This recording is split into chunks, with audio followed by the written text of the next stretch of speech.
আপনারা হয়তো অবগত আছেন যে বাংলাদেশ পুলিশে কনস্টেবল পদে টিআরসি নিয়োগ প্রক্রিয়া সম্পন্ন হয়েছে ইতিমধ্যে। টিআরসির মাধ্যমে আমরা আমাদের জেলা ইতিমধ্যে 44 জনকে চূড়ান্ত নিয়োগ প্রক্রিয়া সম্পন্ন করেছি। তারা অতি দ্রুতই ট্রেনিং সেন্টারে চলে যাবে। তো এই প্রক্রিয়াটা সহজ ছিল না, এই প্রক্রিয়াটার একটা লং প্রসেস ছিল। আপনারা জানেন প্রায় 2600 প্রথম ধাপে ওনারা নিয়োগ প্রক্রিয়ার জন্য আবেদন করেছিল।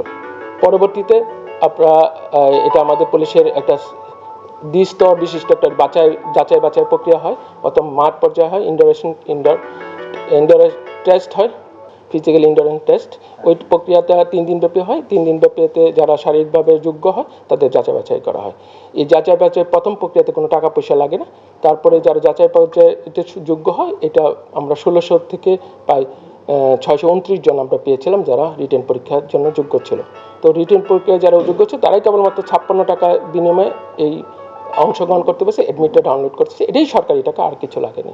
তারপর রিটেন প্রক্রিয়াটা আমরা পরীক্ষা সম্পন্ন করি। রিটেন প্রক্রিয়াটা পুলিশ হেডকোয়ার্টার্সের মাধ্যমে এটা খাতার কোডিং সিস্টেমে দেখা হয়।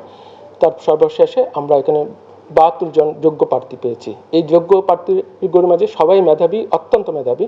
আপনারা অবাক হবেন, এদের যে বিশ্লেষণ আমরা ফাইনালি বাইবার পরে যে 44 জন চূড়ান্ত দিতে পেরেছি, তারা ম্যাক্সিমাম ক্ষেত্রে হয়তো কৃষকের ছেলে অথবা জেলের ছেলে, কেউ ক্ষেত্রে কার্পেন্টার, কেউ ধূপা, এরকম পেয়েছি। কিন্তু এই তারা প্রান্তিক পর্যায়ে যারা নিয়োগের প্রক্রিয়া সম্পন্ন করে একদম মেধা দিয়ে এবং পেশি শক্তি, যেটা বললেন অর্থ, এগুলোর কোনো বালাই ছিল না এবং প্রত্যেকেই অত্যন্ত খুশি এই নিয়োগ প্রক্রিয়াতে। এটা আসলে আপাতমস্তক যে প্রক্রিয়াটা, আমার পুরো বরিশাল টিমকে ধন্যবাদ দিই যারা আমার সাথে সহায়তা করছে, আমার সহকর্মী যারা ছিলেন, আর ধন্যবাদ দিই যারা রাজনীতিবিদ ছিলেন, তারা একদম প্রভাবহীনভাবে আমাকে এই প্রক্রিয়া সম্পন্ন করতেছেন। মাননীয় প্রধানমন্ত্রী যেভাবে আমাদেরকে বলছেন যে প্রক্রিয়াটা আসুক, নিয়োগটা প্রান্তিক পর্যায়ে ছড়া যাক, এবং সেটাই হয়েছে।